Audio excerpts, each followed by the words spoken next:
परछाई का रहस्य। गांव के बाहर एक घना जंगल था जिसे लोग परछाई का जंगल कहते थे। वहां जाने की हिम्मत किसी में नहीं थी, क्योंकि कहा जाता था कि जो भी उस जंगल में जाता है वह लौटकर नहीं आता।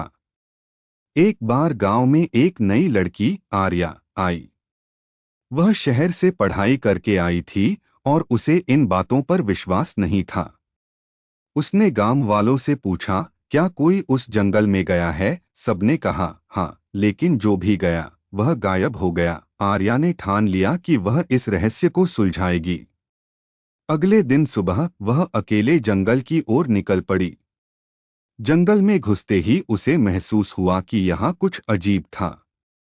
सूरज की रोशनी के बावजूद पेड़ की छाया गहरी और डरावनी थी। चलते चलते आर्या को एक टूटी हुई झोपड़ी दिखाई दी। उसने अंदर झांका तो देखा कि दीवारों पर अजीब चित्र बने हुए थे।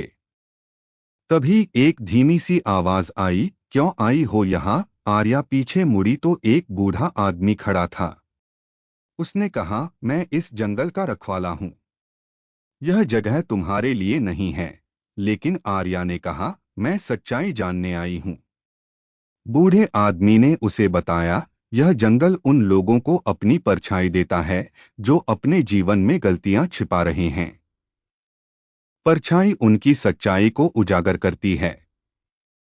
लेकिन जब लोग अपनी परछाई का सामना नहीं कर पाते तो वे यहीं खो जाते हैं।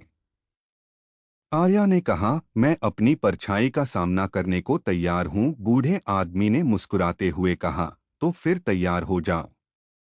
जैसे ही वह आगे बढ़ी, उसकी परछाई अचानक जिंदा हो गई। वह उससे बातें करने लगी। आर्या, क्या तुम सच में इतनी बहादुर हो? क्या तुमने अपने अतीत की सच्चाई को स्वीकार किया है? आर्या डर गई, लेकिन उसने हिम्मत जुटाई और कहा, हाँ, मैंने गलतियां की हैं, लेकिन मैंने उनसे सीखा है।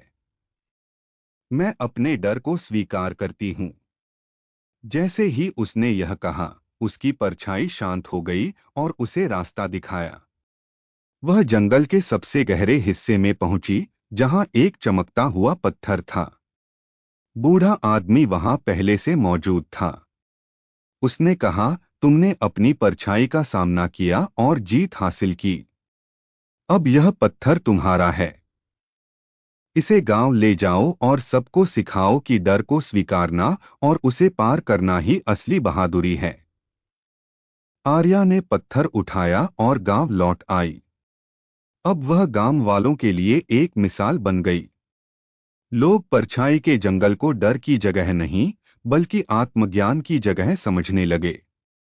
उस दिन के बाद आर्या की कहानी हर किसी के दिल में बस गई।